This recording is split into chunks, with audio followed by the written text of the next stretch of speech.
مریم کو پیمپر کرنے والی خواتین میں شامل ہیں، ہر وقت مریم کی تعریفیں، اور آپ تو بہت اچھی ہیں، آپ کا کمپوزر، کیا بات ہے، آپ کیا بولتی ہیں، کیا ڈیموکریسی کی چیمپئن ہیں آپ. تو مریم کی خواہش ہے کہ یہ مل جل کر کام معاملہ سیٹ ہو جائے اور کسی طرح میڈیا سے یہ بات ختم ہو جائے. لیکن جن خواتین پر طلال صاحب خود کچرا اچھالتے رہے، وہ چاہے پی ٹی آئی کی کمل شوذب ہوں، وہ چاہے خواجہ آصف نے جس طرح سے شرین مزاری کو ٹریکٹر ٹرالی کا خطاب دیا، اور اس کے بعد عابد شیر علی نے کمال، میں تو بے شرمی ہی کہوں گی، بے شرمی سے اس کو دہرایا کہ پنجابی میں انہوں نے بات کی کہ مجھے کہتی ہے شرین مزاری کہ ڈونٹ ٹچ می، تو میں نے آگے سے کہا کہ تیرے وچ ٹچ کرنے والا ہے کی. مطلب اس قسم کی غلیظ باتیں، معذرت کے ساتھ مجھے پتہ ہے کہ میرے سٹیچر اور میرے لیول سے بہت بلو یہ باتیں ہیں، لیکن ان باتوں کو دہرانے کا اور یہ ریلیونس اپنی آڈینس کو بتانے کا مقصد یہ ہے کہ یہ گھٹیا لیول رہا ہے ہماری سیاست کا، اور اب ہمیں اس سیاست کو ریجیکٹ کر کے اخلاقیات کی اسٹرانگ فاؤنڈیشن پر بنی ہوئی سیاست کی عمارت چاہیے، نہ کہ یہ غلیظ حملے، گھٹیا حملے. اور اللہ کا شکر ہے کہ وہ تمام لوگ ایک ایک کر کے ایکسپوز ہو رہے ہیں جو دوسروں کی کرپشن پر آواز اٹھانے پر اور گھر سے کرپشن کے خلاف نکلنے پر بات کیا کرتے تھے. اس کے ساتھ ساتھ ناظرین میں آپ کو بتاتی چلوں، ہم نے دیکھا کہ فضل الرحمان صاحب اور شیخ رشید صاحب کا بھی بڑا ایک وہ سخت جملوں کا تبادلہ انڈائریکٹلی ہو رہا ہے. شیخ رشید صاحب نے یہ انکشاف کیا کہ جہاں نواز شریف صاحب کی طرف سے اور مریم کی طرف سے زبیر صاحب کے آرمی چیف کو دیے گئے پیغامات لیک ہو گئے، D G I S P R نے باقاعدہ انکشاف کیا کہ جی دیکھیں یہ این آر او طلب کر رہے ہیں. وہیں ہم نے دیکھا کہ شیخ رشید صاحب نے فضل الرحمان صاحب کو بھی بے نقاب کیا، جو کہ آئے دن یہودی ایجنٹ کہہ دیتے ہیں عمران خان کو. اور مجھے یاد ہے کہ اکتوبر کے اینڈ پہ، یعنی پچھلے سال کے اکتوبر 2019 میں فضل الرحمان صاحب نے باقاعدہ اپنے فالوورز کو کہہ رکھا تھا کہ عمران خان اسرائیل کا جھنڈا لہرانے والا ہے اسلام آباد میں، چلو میرے ساتھ. یہ مذہب کے نام پر لوگوں کو بے وقوف بنا کر وہ اکٹھا کرتے رہے. تو اب آ کر اللہ کا شکر ہے کہ وہ بھی ایکسپوز ہوئے ہیں، اور شیخ رشید نے جب بتایا کہ وہ بھی آرمی چیف سے مل رہے تھے اور اپنے لیے گنجائش طلب کر رہے تھے، تو جواباً فضل الرحمان صاحب نے غفور حیدری صاحب کے تھرو اٹیک کروایا آرمی چیف پر، جس کا پھر آبویسلی پاکستان کی عوام نے سوشل میڈیا پر بڑے زبردست طریقے سے منہ توڑ جواب دیا. سو فضل الرحمان صاحب اور شیخ رشید جو ہیں وہ بھی آپس میں اس وقت جو ہے وہ ایک آپ کہہ لیں کہ they have locked horns. اور دوسری طرف نواز شریف صاحب از ریئلی اپسیٹ، کیونکہ ان کی جو تقریر سے تھوڑی سی پیس پکڑی تھی انہوں نے، اور وہ خوش ہوئے تھے کہ ان کو سیاسی سپیس تھوڑی بہت ملنے کو تھی جب سے ان کو سزا ہوئی ہے، تب سے اس کے بعد سے لے کر وہ بہت زیادہ بیک فٹ پر تھے.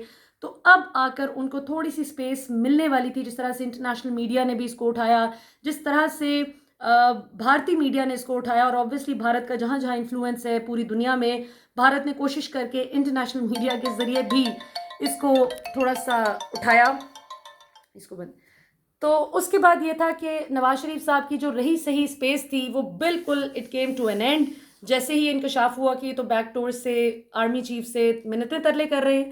تو اس بات پر اب ان کے اندرونی جو اجلاس ہیں وہ شروع ہو گئے ہیں، اور یہ بھی پتہ لگانے کی کوشش کی جا رہی ہے کہ کون شخص ہماری پارٹی کے اندر سے سیکرٹس لیک کرتا ہے. اور ساتھ ساتھ طلال چودھری صاحب کے لیے بھی خطرے کی گھنٹی بج گئی ہے، کیونکہ وہ طلال چودھری جو کہ عمران خان سے بدتمیزی کر کے مریم سے تالیاں بجواتے تھے، اب نواز شریف صاحب کے جو کوارٹرز ہیں، شہباز شریف نہیں، وہ بہت خوش ہیں کیونکہ مریم کا کلوز بندہ جو ہے اس کو مار پڑی ہے، تو دے آر ریئلی ہیپی. وہ کہتے ہیں نا دشمن کا دشمن دوست ہوتا ہے.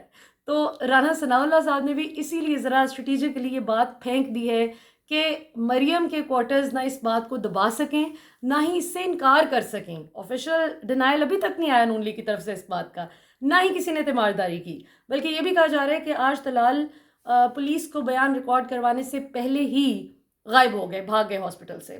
اور کچھ کا کہنا ہے کہ انہوں نے بل پے کیا، کچھ کا کہنا ہے کہ نہیں کیا، لیکن بہرحال دیٹس بسائڈ دا پوائنٹ. اصل پوائنٹ یہ ہے کہ آپ لوگ جو پاکستان کی عوام کو بے وقوف بناتے تھے محض اس لیے کہ عمران خان نے بہت داڑھیاں نہیں رکھی ہوئیں یا وہ بہت زیادہ برقعے اور داڑھیوں والی ایکٹنگ نہیں کرتے، سیدھی بات کرتے ہیں، جو ہیں جیسے ہیں عوام کے سامنے ہیں، تو آپ مذہب کارڈ کا غلط استعمال کر کے نواز شریف صاحب بھی اور فضل الرحمان صاحب بھی عمران خان کے خلاف ورغلاتے رہے. تو اللہ تعالیٰ نے نواز شریف صاحب کو بھی ایکسپوز کیا ہے اور فضل الرحمان صاحب کو بھی ایکسپوز کیا ہے. سو مجھے آپ کے فیڈ بیک کا انتظار رہے گا. مجھے بتائیے گا کہ آپ کو یہ ساری صورتحال کیسی لگ رہی ہے. اور مجھے تو آنے والے دنوں میں اپوزیشن کافی بیک فٹ پر جاتی ہوئی نظر آ رہی ہے اگر عمران خان کی حکومت بہتر پرفارم کر گئی. جس طرح سے عمران خان صاحب نے 2-3 انیشیٹوز ہیں جو آنے والے دنوں میں وہ انشاءاللہ تعالیٰ اناؤنس کریں گے. اگر عمران خان بہتری کی طرف چیزیں لے کر جانے میں کامیاب ہو گئے اور مہنگائی کا جن قابو ہو گیا انشاءاللہ تعالیٰ, تو پھر اپوزیشن کو واقعی بہت مار پڑنے والی ہے. لیکن اگر عمران خان مہنگائی کو نہ کنٹرول کر سکے اور جو 2-3 چیزیں پائپ لائن میں ہیں اگر وہ ٹائملی ایگزیکیوٹ نہ ہو سکیں تو پھر یہ سکور ایون ہو جائے گا. کیونکہ لوگوں کو اس بات سے فرق نہیں پڑتا کہ طلال چودھری کہاں گئے, کون کہاں گیا. یہ اخلاقی بحث ضرور ہے. اصل بات یہ ہے کہ لوگ اپنے بلز آسانی سے پے کرنا چاہتے ہیں. لوگوں کو سستی کھانے پینے کی اور روزمرہ کی اشیاء چاہیے. as long as لوگوں کو وہ چیز آسانی سے مل رہی ہے پھر لوگ اس چیز پر فوکس کر سکتے ہیں کہ اخلاقی طور پر کس کو فتح ہوئی اور کس کو شکست. مجھے اجازت دیجیے. پاکستان زندہ باد. اپنا فیڈ بیک ضرور دیجیے گا اور اگر آپ کو کانٹینٹ پسند آیا ہو تو اس کو شیئر ضرور کیجیے گا تاکہ ہمارا کانٹینٹ زیادہ سے زیادہ اسپریڈ ہو سکے. پاکستان زندہ باد.